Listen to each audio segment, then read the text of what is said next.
In 1982, Disney released a small movie called Tron, which was revolutionary at the time for its many 3D shots in a computer-generated world. 28 years later, Tron Legacy arrived. It wasn't a huge hit, but like the original, it became a cult classic. But now, 15 years after Tron Legacy, comes its sequel, Tron Ares. It did so poorly that rumors immediately began circulating that Disney was pulling the plug on the franchise, devastating fans. But how exactly did this fail?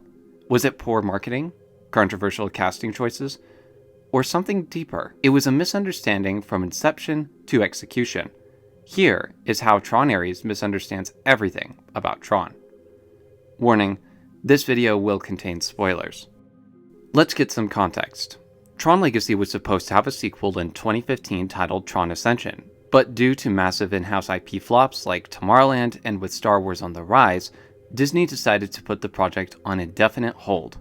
Then, in 2022, it was rumored that Disney wanted to make a sequel to Tron Legacy, with Jared Leto set to star and Johan Roning to direct. In 2023, it was announced that the movie was moving forward. There were three major red flags with this announcement. First, Jared Leto has a mixed reputation with audiences. Morbius was a box office bomb, released twice thanks to memes, and Suicide Squad was infamous for strange on-set behavior.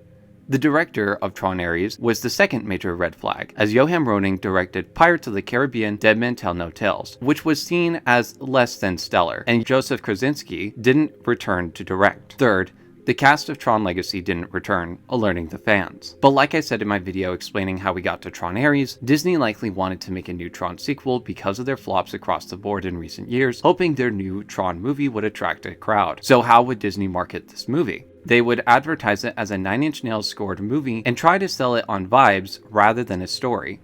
In short, Disney advertised Tron as an aesthetic. Yes, Tron is a unique aesthetic, but that aesthetic exists because of the story, which the previous two films understood. Now that the stage is set, let's deep dive into the movie. First off, the clip of Kevin Flynn talking about when the grid enters the real world. Ironically, the clip they are using to deepfake is Jeff Bridges talking about how Disney doesn't know how to market Tron because they don't understand it. And this interview was back in 1982 when Tron was released. And 2 minutes after that, the movie gets its own lore wrong, with Kevin Flynn making Encom in his arcade. Kevin Flynn's arcade in the 1980s is... That is incorrect, as it was created in Dr. Walter Gibbs' garage.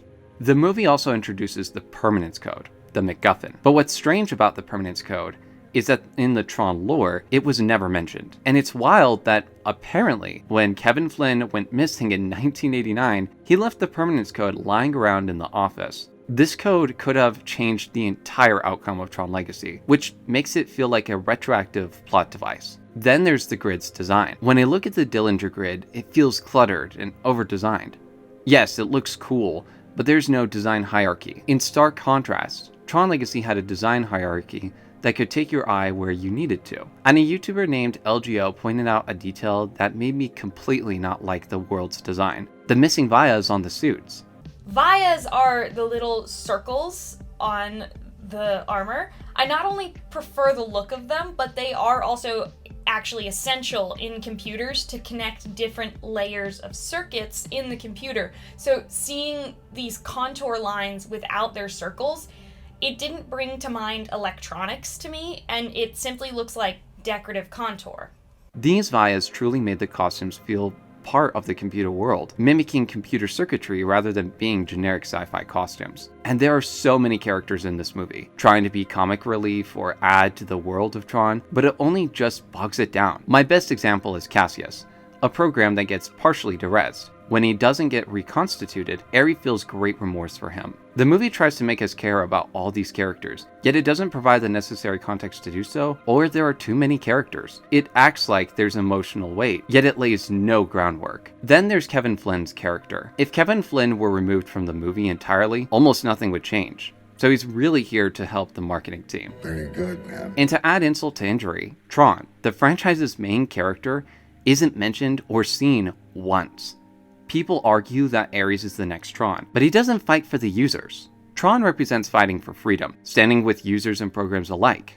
Ares represents none of that. Despite my issues with this movie, there are some good scenes throughout.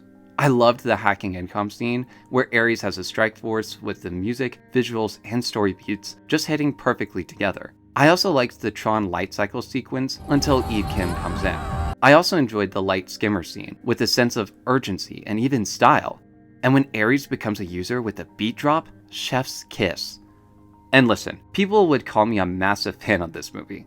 I saw it 4 times in theaters, twice in IMAX, bought the jacket, and owned the trilogy set. I wanted to love this, but I don't love Tron just for vibes. I love it for the ideas and the story it tells. And those scenes don't make up for everything else this movie does wrong. And the makers had the confidence to include a post-credit scene, thinking there would be another one. The 2 previous films told complete stories, while still leaving the door open for more. Tron Ares misunderstands Tron from its philosophy, design, and conception. It doesn't talk about systems, freedoms, or even users versus programs.